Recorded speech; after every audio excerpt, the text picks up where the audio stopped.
현장. 이웃 종교는 지금. 한 주간 종교계의 뜻깊은 현장들을 만나보는 시간이죠. 오늘 만나볼 현장은 개신교 현장인데요. 지난 10일에서 13일까지 한국과 일본의 개신교인들이 만나 한반도 평화체제를 확립하고 일본의 평화헌법 구조를 수호하는 일을 공동의 과제로 삼겠다고 밝혔습니다. 한국기독교교회협의회 NCCK와 일본기독교교회협의회 NCCJ는 서울 한국기독교회관에서 제11회 한일기독교 양국협의회를 열고 이러한 내용이 담긴 공동성명을 참가자 일동 명의로 채택해 발표했는데요. 자세한 이야기 들어보죠. 일본 현지에 계신 제1대한기독교회 신용섭 목사님을 연결해 보겠습니다. 목사님 안녕하세요. 예, 안녕하십니까. 예, 반갑습니다. 반갑습니다. 예. 자, 우리 목사님께서는 일본에서 목회 활동을 하고 계신 것으로 알고 있는데요. 먼저 간단한 소개와 인사를 좀 먼저 부탁드립니다. 예, 저는 13년 전부터 제1대한기독교회의 사회선교센터인 제1한국기독교회관에서 일하고 있는 신용섭 목사라고 합니다. 반갑습니다. 예, 반갑습니다. 2013년부터 일본으로 가신 거예요? 2012년입니다. 예. 어떻게 하다가 또 일본에 또 가게 되셨어요? 여러 가지가 이유가 있지만 제일 한국인 조선인들 문제를 좀 같이 동참해서 풀어봐야겠다는 생각이 좀 있어서 일본 선교를 지원하게 됐습니다. 네, 한국과 일본과의 관계 개선에 아주 관심을 갖고 또 노력을 해오고 계신 거군요. 아닙니다. 예. 자, 지난 10일에서 13일까지 한국과 일본의 개신교인들이 만났습니다. 제11회 한국 NCC 양국협의회가 열린 건데요. 자세히 소개해 주시겠습니까? 예. 먼저 한일 NCC 양국협의회에 대해서 좀 설명을 드리자면 시작은 1973년 7월에 서울 아카데미 하우스에서 이제 첫 번째 협의회를 가졌습니다. 그리고 이번이 11번째 협의회가 열린 건데요.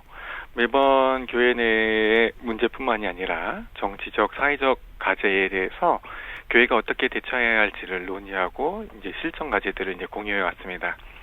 특별히 코로나 등의 이유로 이제 6년 만에 재개된 이번 NCC 양국협의회에서는 해방 80년, 한일협정 60년을 맞이해서 평화와 화해의 수하도로서 교회의 역할이라는 주제로 평화와 화해를 추구하는 새로운 한일 관계를 모색하고 그리고 성차별, 인종차별 등 양국 사이에 뿌리 내린 여러 차별에 대해서 우리 양국교회가 공동 대처하기 위한 논의와 그리고 교회 내의 고령화, 젊은 세대들의 교회 이탈 현상을 어떻게 극복할 것인가에 대해서 서로 의견을 나눴습니다. 네, 교류의 역사가 꽤 길군요.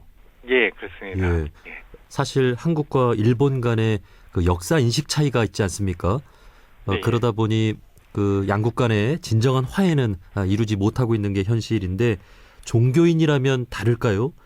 양국 개신교인들 간의 역사 인식은 좀 다르지 않던가요? 한일 양국의 개신교가 다 마찬가지라고 생각을 하는데요.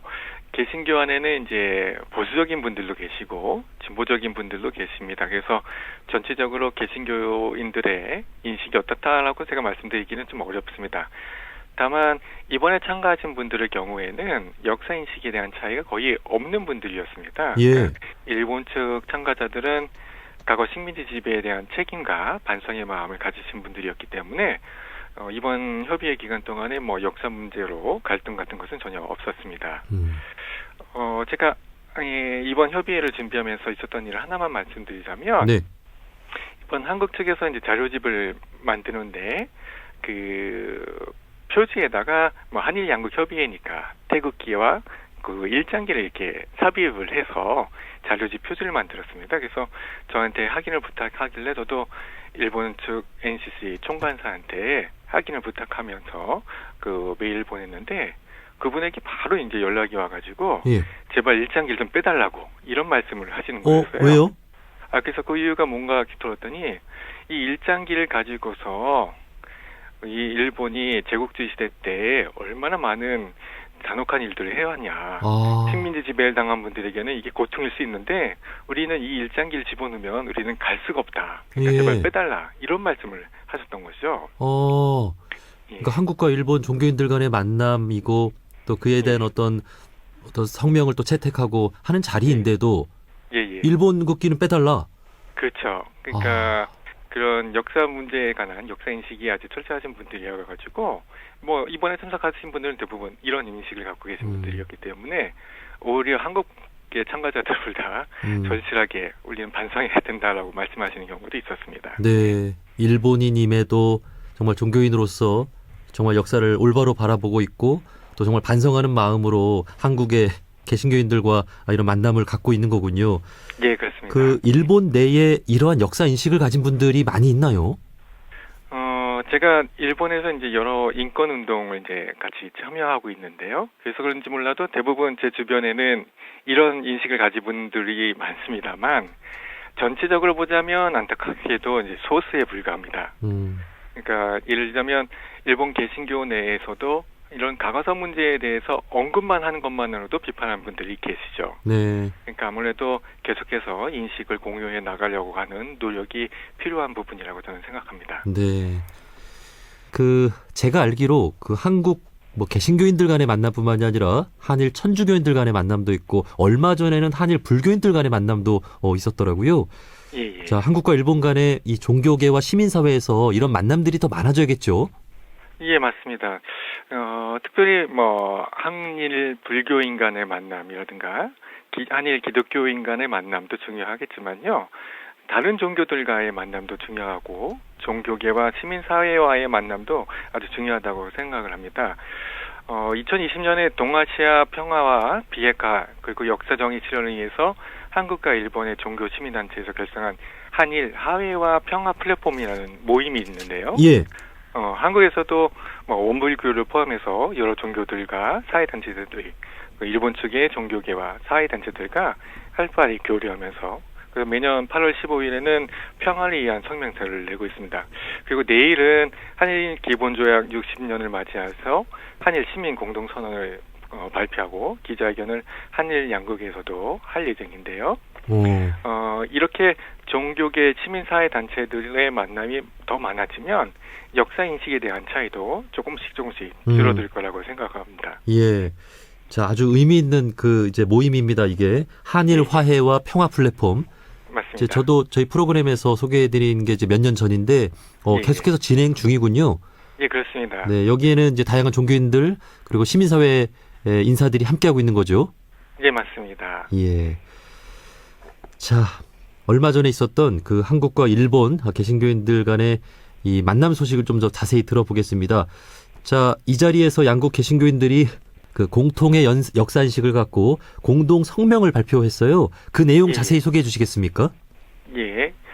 우선 해방 80년, 한일협정 60년을 맞이해서 동북아시아의 평화를 위해서 군사력 확장과 확장의 중지와 그리고 평화의 동반자가 될 것을 한일 양국 정부에 요청을 했고요. 그리고 일본군 위안부 문제를 비롯해서 아직도 반복되고 있는 여성과 성소수자에 대한 폭력을 극복하기 위해서 교회가 앞장서자는 내용, 또 핵발전 반대와 기후위기에 교회가 적극적으로 대처해 나가자는 내용, 그리고 혐오와 차별에 반대하며 평등한 사회를 만들기 위해서 교회가 역할을 해야 한다는 내용과 초고령화, 저출산 문제, 그리고 청년 실업 문제 해결을 위해서 교회가 노력해야 한다는 내용이 그 성명서 안에 들어가 있습니다. 네. 정말 그 중요한 내용들을 이렇게 그 같은 마음으로 발표를 했군요. 예. 그 특히 이 중에서도 그 일본의 평화헌법 구조를 바꾸는 데 있어서 또 같은 의견을 냈는데 이 평화헌법 구조를 바꾸려는 시도가 일본 내에서 꾸준히 있는 것으로 알고 있습니다. 이게 뭔지 좀 자세히 소개를 좀 해주시겠어요? 평화헌법 구조라고 하는 것은 그 일본의 무력을 이제 더 이상 가지지 않는다라고 하는 내용입니다. 그래서 무력 포기 내용이 들어가 있기 때문에 흔히들 우리가 평화헌법 구조라고 이렇게 말을 하고 있는데요. 네. 그 평화헌법을 그 예전부터 아주 오래전부터 일본 정부에서 보수적인 일본 정부에서는 이제 이걸 개헌하려고 하는 그런 활동들이 있었습니다. 예. 지금은 일본 내에서 좀 어느 정도 그 분위기인가요? 이시바 총리가 일본 내각을 이끌고 있는데요. 이시바 총리도 이런 움직임에 동조하고 있는 상황입니다. 그래서 지난 5월에도 새로운 헌법을 제정하는 추진대회라는 그 모임이 있는데 거기서 헌정사상 처음 있는 중대한 사업인 헌법 개정을 실현하기 위해서 매진하겠다라는 인사말을 남기기도 했죠. 그만큼 헌법 개정을 하려고 하는 보수적인 자민당 세력이 있는데요. 다만 현재는 여당인 자민당과 공명당이 국회에서 가반을 차지하지 못하고 있고요. 그리고 국민민주당이나 그 입헌민주당 같은 야당이 이슈를 빼앗기고 오히려 끌려다니는 듯한 상황이 최근에 계속되고 있습니다. 네. 그렇기 때문에 국회의원 3분의 2의 찬성이 필요한 개헌이 실현될 가능성은 이전에 그 아베 정권 때보다는 훨씬 낮아졌다고 볼 수 있습니다. 예. 일본 국민들 간의 정서는 어때요? 뭐 여론? 그렇죠. 그것도 중요한 건데요. 헌법 구조 개정에 대해서는 많은 시민들이 반대를 하고 있었는데요. 최근에 우크라이나 전쟁이라든가 지금 이스라엘, 이란 전쟁 등 여러 가지 국제적 분쟁이 있잖아요. 그래서 일본 시민들 사이에서도 일본도 군사력을 강화시켜야 되는 것은 아닌가라는 불안감을 가지고서 헌법 개정에 대해서 찬성하는 사람들이 조금씩 늘어나는 상황은 있습니다. 예. 그렇군요. 예. 다들 잘 아시겠습니다만 일본은 군대를 만들면 안 되죠. 예, 그렇습니다. 네, 그래서 자위대라고 하는 조직만 있는데 역시 그 다른 나라에서 전쟁이 일어나는 것을 보면서 일본 내에서도 우리도 어떤 군대를 갖춰야 되지 않는가 하는 그런 인식은 또 생길 수가 있겠네요. 예. 그렇죠. 그래서 그 같은 인식을 하고 있는 우리 종교계 시민사회 단체에서는 무력으로서 무력을 막으려고 하는 것은 죽음의 길로 가는 것이다라는 그런 성명서를 내고 서로 그 평화를 통해서 동북아시아의 평화를 통해서 그 무력을 사용하지 않고 평화를 통해서 이 세계를 바꿔야 한다는 그런 의지를 계속해서 표명하고 있습니다. 네. 사실 이건 어느 나라나 마찬가지인 것 같습니다. 네. 군사력을 강화하자는 사람들이 있고 좀 군사력을 우리부터 좀 줄여 나가자라고 하는 사람들이 있고, 어쨌든 우리 종교인들은, 이제 군사력을 좀 줄여나가면서, 무기를 줄여나가면서, 대화로 이렇게 평화를 이루려는 사람들이잖아요. 예. 그, 일본 내에서도 이런 종교인들의 목소리가 더 높아져야 될 것 같은데요. 그런데 일본 내에서는 사실 종교인 비율도 적고, 또 종교의 영향력은 또 어떤가 또 궁금하기도 합니다. 그렇죠. 일본의 종교에 관해서 이야기하는 것만 해도 꽤 많은 시간이 필요할 텐데요. 짧게 말씀드리자면, 일본에서의 2016년 통계를 보면, 이제, 일본에 신도라는 종교가 있습니다. 예. 이 신도라는 종교의 신도수가 8,400만 명 정도고요. 불교의 신도수가 8,700만 명 정도로 이제 파악이 되었습니다. 그러니까 이 두 종교의 신도수만 해도 벌써 일본 인구보다 40%가 많죠. 예. 그래서 우스갯소리로 일본 사람들은 태어나면 신사에 가서 예를 드리고 결혼식은 교회에서 하고 죽으면 장례식은 불교식으로 한다는 말이 있을 정도로 여러 종교, 여러 신을 받아들이는데 이제 거부감이 적고 우리가 생각하는 전통적인 의미의 종교 신앙을 갖고 있지 않는 사람들이 많다고 할 수 있죠. 그래서 유일신을 강조하는 기독교가 일본에서 선교에 어려움을 겪고 있다고도 할 수 있는데요. 이것이 한국과 다른 인식 중에 하나고요. 그리고 말씀하신 대로 종교가 사회적으로나 정치적으로 어느 정도 영향을 끼치고 있는가에 대해서는 종교는 특별히 정치적으로 영향력을 발휘하기는 힘듭니다. 예. 왜냐하면 우리로 말하면 종교분리 원칙을 강조하기 때문인데요. 네. 물론 특정한 정당과 관련된 종교들이 있긴 있습니다. 대표적인 것이 통일교나 창가학회, 그리고 앞에서 말씀드린 신도라는 그 종교인데요.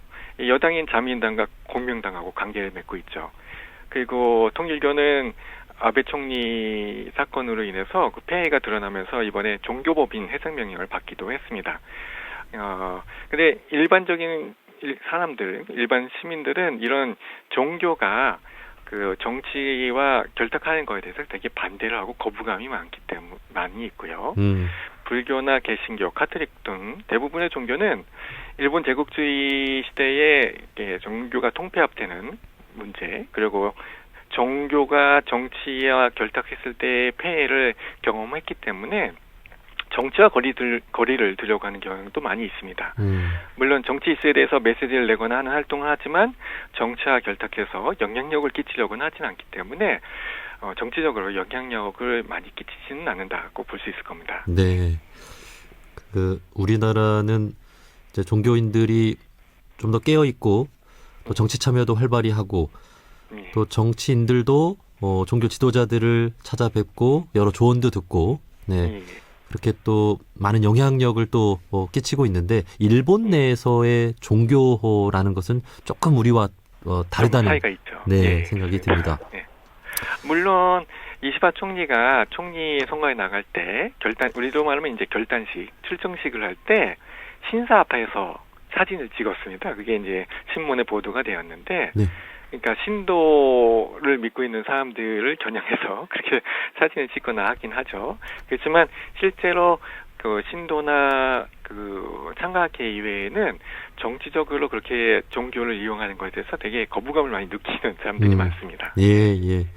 사실 우리도 분명한 어떤 선은 있죠. 네. 예, 예. 엊그제죠. 이시바 예. 총리하고 또 이재명 대통령이 만나서 또 양국의 어떤 미래지향적인 대화들을 많이 나눴습니다. 예. 자, 우리도 이제 새 정부가 출범을 해서 일본과의 관계를 잘 또 만들어 나가야 될 텐데요. 끝으로 방송을 듣고 있는 분들께 우리가 일본과의 관계에 있어서 꼭 기억해야 할 말씀이 있다면 좀 한 말씀 해주실까요? 예. 저도 뉴스로 정상회담 관련 보도를 봤는데요. 아마 이번 회담이 첫 회담이라서 언급이 안 되었을 것이라고 추측은 하는데, 일본에서 가장 언급되기를 싫어하는 부분이 바로 역사 문제, 과거사 문제입니다. 네. 그래서 이것을 정치적으로 문제를 해결하려고 하면 큰 문제 그리고 어려움이 있을 거라 생각하는데요. 반대로 종교 사회단체들의 이런 교류를 통해서 특히 젊은 세대들이 한일 간의 젊은 세대들이 교류를 통해서 이 잘못된 역사 인식에 대해서 의견을 나누고 인식의 변화를 만들어가는 것이 효과적일 거라고 생각합니다. 그래서 우리 한국의 종교 사회단체들과 일본의 종교 사회단체들이 더욱더 협력해야 되지 않을까 생각을 하고요. 또 하나는 우리가 한일 관계를 생각할 때 한일 양국 사이에서 지금까지 차별과 고통을 받아온 제일한국 조선인, 흔히 우리가 제일동포라고 불리는 분들, 네. 일제시대 때부터 일본에서 살아오신 분들의 존재를 잊어서는 안 될 것입니다. 일본에서는 오랜 세월 정말 이분들이 혐오와 차별의 대상이었고요. 그리고 한국 정부는 한일협정 60년이 됐지만 거기에서부터 시작해서 계속해서 이분들에 대해서 무관심해왔기 때문에 네.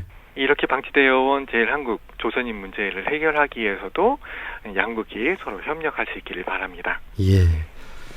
자, 양국 간의 건강한 미래지향적인 발전을 위해서 양국 종교인들 간의 만남이 더 활발해지고 말씀해 주신 대로 한일 젊은 세대들 간의 만남으로 더 확대될 수 있었으면 좋겠습니다. 예. 자, 여기까지 말씀 듣겠습니다. 제일대한기독교회 신용섭 목사님과 말씀 나눠봤습니다. 목사님, 오늘 말씀 고맙습니다. 예, 감사합니다.